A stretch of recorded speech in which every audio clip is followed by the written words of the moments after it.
Hey guys, this is David Wynn with the Mortgage Edge podcast brought to you by Click and Close Mortgage. Today, we're coming to you from the great state of Arkansas with a very special guest, Thomas Hasselstrom. Is that how you say it, Thomas? Yeah, the last name is Hasselstrom, but call me Tom. Thomas is entirely too pretentious. Well, we're friends here, so I'll definitely call you Tom. So, Tom, how long have you been a realtor, brother? Well, that's a good question. I was licensed about 9 years ago, but I've been doing it full time for about 8.5 years. Yep. Okay. Well, what did you do before that? Well, a lot of things. I grew up in Idaho, and I joined the military in 1975. Oh, wow. It was actually Halloween 1975. I put on a costume as a soldier and wore that costume for about 20 years. I retired from the military in 1995. Lived in Portland, Oregon for about 18 years. And during those 18 years, I got divorced. I got remarried. My new wife likes her adventures. So we took an adventure to the Virgin Islands. It was a small island. We were living on a small island just off of St. Thomas, and had a charter boat business. Oh, wow. What a great life. Well, it sounds like it, but David, you don't know things until you know. And the Virgin Islands is a great place to be on vacation, stay 2 weeks, stay drunk the entire time. But working there is a little bit more of a challenge. Living there is more of a challenge. And, there's a saying that the best way to make to make $1 million in the Virgin Islands is to show up with two. Yeah, cost of living. I got some friends that retired there and have a sailboat, and all they do is go from island to island. But man, he just posts how expensive it is. Super. Yep. And we were trying to run a business, and we were living in an apartment. The price of electricity is there. St. Thomas is a rock. It has no agriculture on it whatsoever. And so the cost of food is very expensive, and it's very low quality. Electricity there is generated by diesel generators, and you can imagine what the price of a gallon of diesel fuel in the middle of the Caribbean is. So just exacerbate that to the point where, a 2-bedroom apartment without running any air conditioning, only running, cooking and running a refrigerator and computers. We didn't even have a TV. And our least expensive electric bill for 30 days was $160. Oh, wow. And that was in 2012. And how long ago did you all live in the Virgin Islands? Well, we left there in 2013 and came to Hot Springs Village, Arkansas. And people will ask me, hey, why did you leave paradise? Well, I didn't leave paradise. I came to paradise. Like I said, life living on an island is very romantic, the picture in your mind. But in reality, it's a tough life. Yeah. So let's talk about Hot Springs Village, which a lot of people don't know about. It's is it a retirement community? Is it 55 and over? Is that correct or no? It's not 55 and over, but most of the people here are retired. Okay. It's never been 55 and over. It was established in 1970. It's the geographically largest gated community in North America. Geographically, we are the size of San Francisco. We have about 17,500 people living here. It has 9 golf courses, 11 recreational lakes, 31 miles of nature trails, pickleball facilities, tennis facilities, bocce ball, lawn bowling, fishing, hunting. I mean, yes, you can hunt in the village. There's bow hunting allowed in the village. And we have tons and tons of wildlife here. It's like living in a park, except that we have sewers and city water. That's awesome. So what, 17,500 people, what percentage of them are retired? Well, the average age is 69, but Okay. we do have about 1,000 kids that we bus out to our 2 school districts every day. And so, do the math. How many octogenarians does it take to make up for one 13-year-old to come out with an average of 69?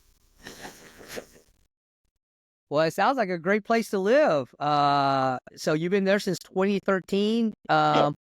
I'm sure you did a lot of research on where to move to. Was the whole United States open, or what made you choose that place of all the places? Well, yes and no. I mean, technically we had a lot of options. However, we were coming back, we were getting our feet dry, we were leaving the Virgin Islands, we knew that. And my wife's daughter was married to a police officer at Little Rock at the time. And she was getting ready to have her first baby, her only baby, actually. And so we knew that we were going to spend some time here in Arkansas during the birth of our granddaughter and for a while. And Susan got online and started looking. She's my research person. She's my expert. She handles all the family finances, finds all kinds of deals on just about everything. I mean, she is the internet shopping queen.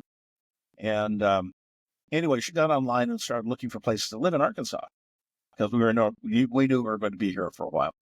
And she stumbled across Hot Springs Village. Now, when we lived in Oregon, there's a place called Sun River. It's just south of Bend. It's on the McKenzie River. It's a resort community. And we loved going there and spending a week or so. Did that multiple times. She started exploring what was going on here at Hot Springs Village. And she says, hey, Tom, I found this place and it's like Sun River, but more amenities and 1/3 the price. Well, to be honest with you, David, at that point in my life, 1/3 the price sold me on the place.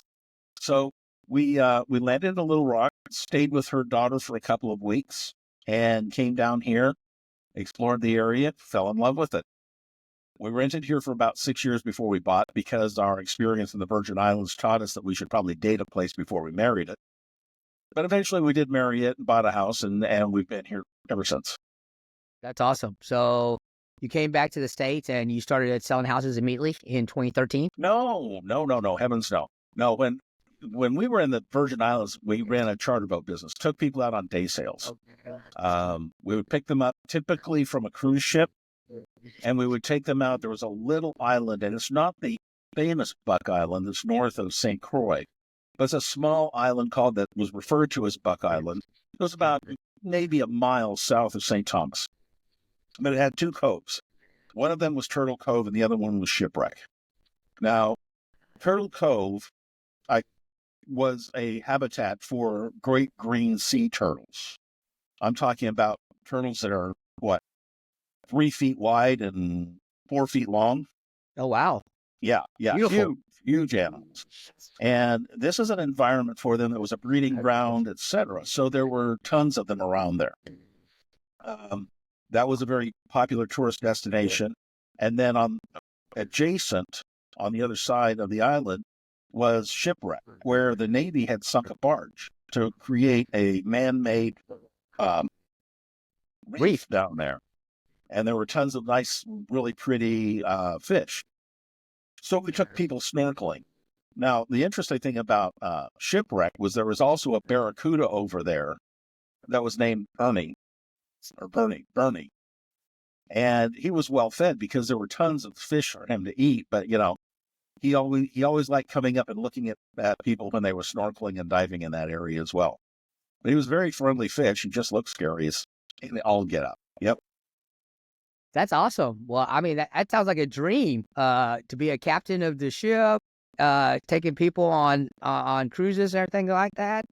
Well, let's fast forward. You're back. You're back in the States. You sell your business. Did you sell your business or what? Or you just sold the boat and said, "Here you go"? I sold the boat and just kind of closed the business down. Came here and I was working part-time for 2 jobs because we weren't certain how long we were going to stay here. Like I said, we rented. And so I was working as part-time driving for an assisted living facility here in the village,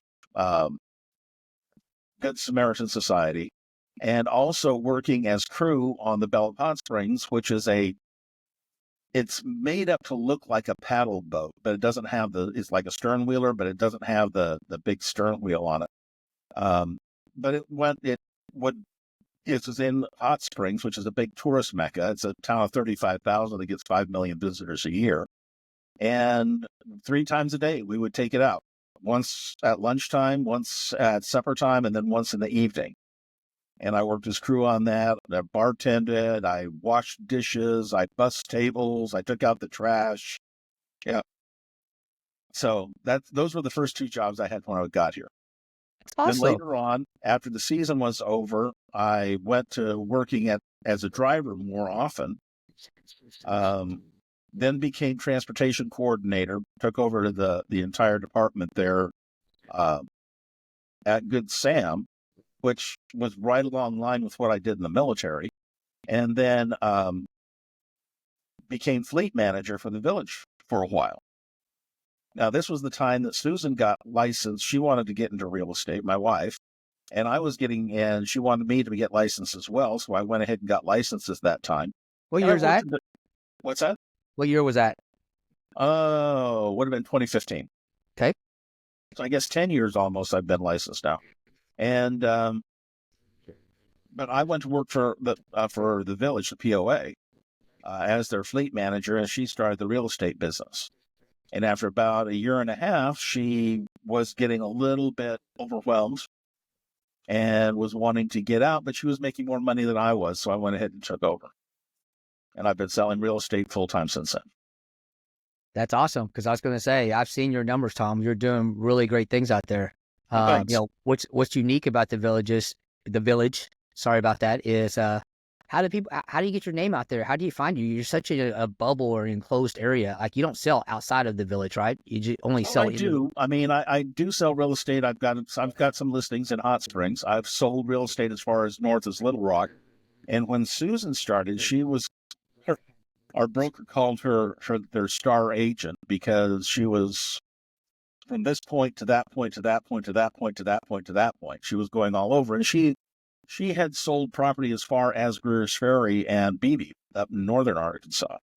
So yeah, we do most of it, but probably 90 to 95% is done in Hot Springs Village itself. Is Susan doing anything with real estate now?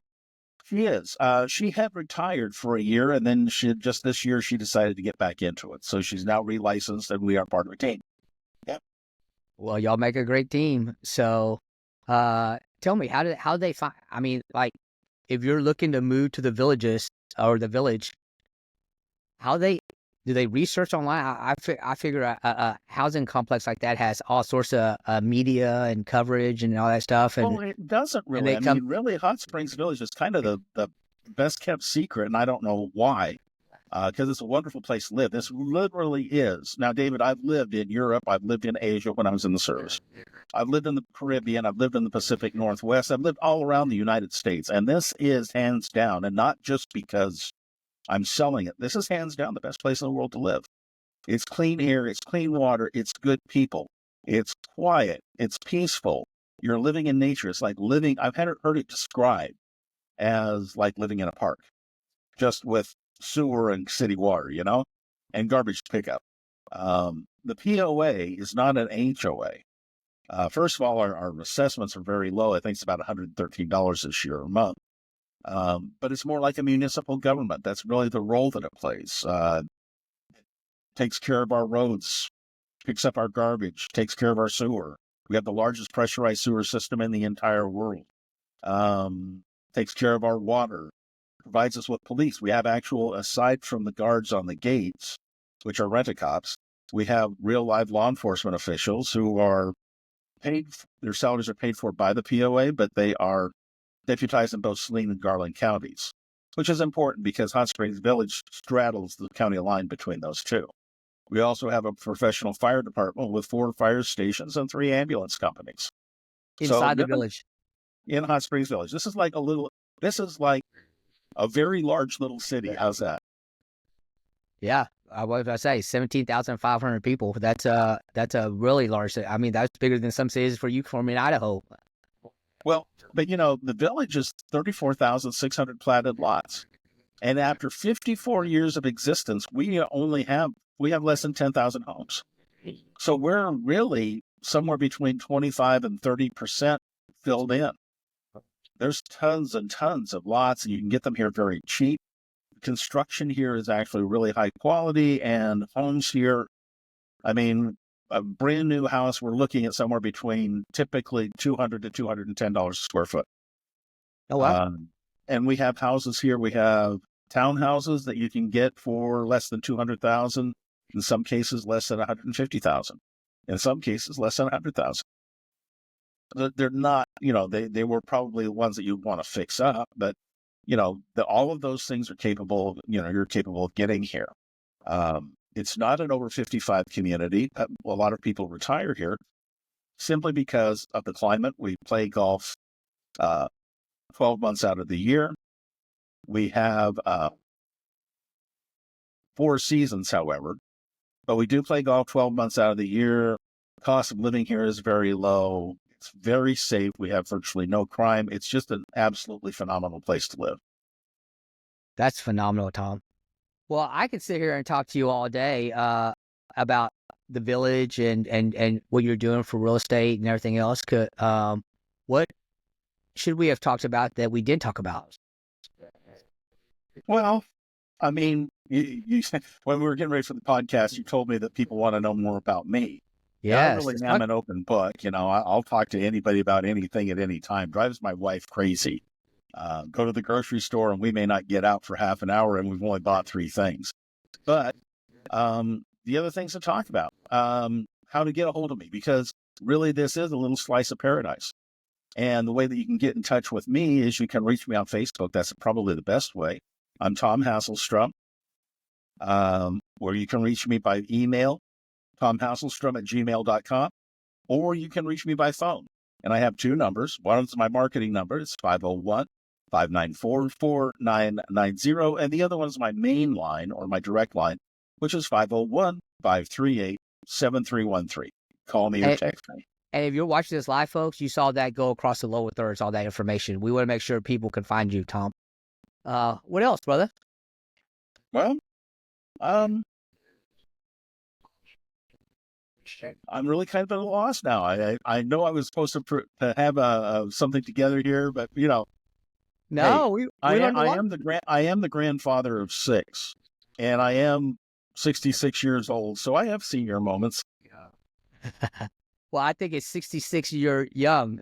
You lived definitely a full life, brother. Serving our military, living overseas. So I have to ask, at what point do you retire? 66 years young. I actually had this conversation with my daughter just maybe a month ago. And I have 2 daughters. Both of them are in their 40s. I started very young, too. I mean, I joined the military at 17. I retired at 37. So I've had a long time, with many different things. I've been, aside from the military, I've been a sports official. I've been an insurance agent. I have worked for environmental companies. Was an elder in my church. Lots and lots of different things. Most of them had something to do with sales. But anyway, getting back to the question, when am I going to retire? Probably never. What I do plan on doing someday is quitting working full time. But even then, I'll probably continue with my writing hobby. Well, I am a published author as well. Did publish a book, and I'll hype that here real quick. If you go online to teachofthebook.com, you'll see my book there. It's not for everybody. It's a little religious. Some people say it's too religious, and some people say it's not, but it's about the second coming of Christ with a twist. But I'm going to leave it there. That's enough of a tease. No, let's plug it. What's the name of the book? The book is Teacher. So like I said, if you go online and you look at teachofthebook.com, that's the website. There's one chapter in there. I believe it's called The Gospel According to Arthur. Basically, what the premise is that the Christians believe that the Jewish people missed the Messiah the first time around because they were expecting a ruler that was going to raise an army and overthrow the Romans and restore the throne of David to an exalted place among the nations. And they got a baby born in a barn to an unwed teenage mother. Okay? Today's Christians are expecting the second coming with fire and brimstone and the Antichrist and Armageddon and all these other things. What would happen if they got a baby? And that's the premise that the book is written on. I love it. It's complete fiction. The theology in there, everything that is, excuse my expression, but it's total crap. But it's entertaining, and I think that people, if they take it with that in mind, we'll enjoy reading it very much. Well, folks, not only is he a great realtor, but an established author. So awesome, man. You wear a lot of different hats out there. I don't see you ever retiring. No, I probably won't. Getting back to that question, I asked my daughter, do you think I'll ever quit working? And she said no. And she's only known me for 45 years now. That's how old she is. So, yeah, I think she's got a pretty good line on me. Well, that's awesome. Well, if I'm looking for housing in the Hot Springs area, there's only one man I'm calling. That's Tom. So, Thanks, so with that being said, reach out to this man. You can spend a lot of time with him. Maybe he'll even give you a book while you're out there looking at properties. And sounds like the Hot Spring Village is the place to live, whether you're retired or not retired. It sounds like a little bit of paradise. Well, I'm David Wynn. I'm with the Mortgage Edge podcast. Thanks for being with us today. Have a great day, guys. Bye.